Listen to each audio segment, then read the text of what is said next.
21st century has made extremely impressive progress in many areas. From science to technology, we have taken drastic steps toward making the world that we live in a better, more accessible place. While I love my iPhone 6 immensely, I've noticed that I've unfortunately been doing myself an injustice, and that is the fact that I've not read a full book on my own since my freshman year of high school.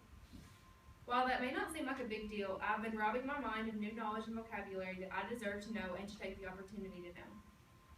Unfortunately, this has become the reality for too many people due to the distractions laid out to keep too many people blinded from what they should be doing rather than posting a duck-faced selfie on Instagram. My name is Lindsay Daniel, and I'm going to tell you why you should read books. Reading books will not only occupy your time, but they will allow you to escape the present situations you are in and help you be into the mind of someone else. I once read a book called 19 Minutes by Jodi Picoult. It was a fictional story about a school shooting that occurred, beginning while the shooting was happening and going through the trial and other various circumstances. The book was amazing, though, because Picoult writes in the perspectives of other people rather than just one single character. She wrote from the perspective of students, lawyers on the case, the judge, parents of students, and even the shooter.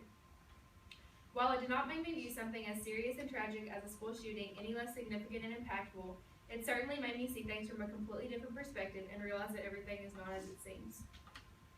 Nathan Lustig discussed on his blog the importance of seeing things from other people's perspectives. He said that to be successful, you have to see what other people need and build solutions to their problems. The only way to do that is by seeing things from their perspective and not yours. This statement is so true because generally, as a society, we are constantly caught up in our own opinions and lives that we often are too careless to think about other people and what they are going through. We will now hear a testimony from a TED Talk where a woman talks about how books transformed her life for the better. Nobody around to teach me? Fine, I turn to books. I satisfied my hunger for parental advice from this book by a family of writers and musicians. I found my role model of an independent woman when Confucius tradition requires obedience. And I learned to be efficient from this book. And I was inspired to study abroad after reading these.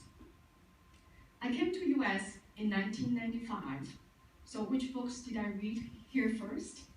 Books banned in China, of course.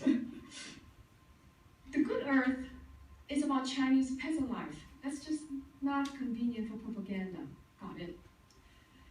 The Bible is interesting, but strange. That's a topic for a different day. But the fifth commandment gave epiphany. The cost of living is constantly increasing. The cost of books, however, is not. Books are an inexpensive, beneficial way to entertain yourself. According to a chart on School Library Journal, the average cost of an adult hardback book in 2014 was $26.74. The cost of a paperback book was $20.15. Children and teen books run cheaper, according to the chart. Although books unfortunately seem to be going out of style, they are still very popular to some people. Those are the type of people in which you could potentially sell your old books to and get back some of the money you spent in the first place. We all have room to improve our vocabulary and comprehension, and books are perfect at helping with both of those areas. I don't believe it's possible to be too good at comprehension or to have too many words in your vocabulary. If you read books regularly, you can help improve yourself, which is always a plus. Being articulate and well-spoken is of great help in any profession, and knowing that you can speak to higher-ups with self-confidence can be an enormous boost to your self-esteem, says Ms. Lana Winter-Herbert, a writer for lifehack.org. Reading books benefits you in so many ways. It's ignorant to skip out on a skill that so many people are denied. With a society that specializes in mixed signals, comprehension is a desired quality. Through reading and then being able to understand what you read, you have successfully achieved comprehension skills that will help you in so many aspects of life.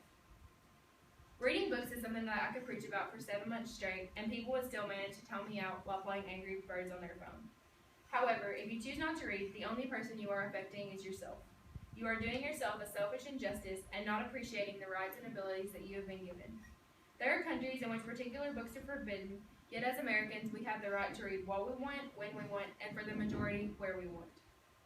Reading is something you have to sometimes get used to, but when you do, it helps you develop so many skills that will help you all throughout life. Do yourself a favor and don't read just a book, but read several books.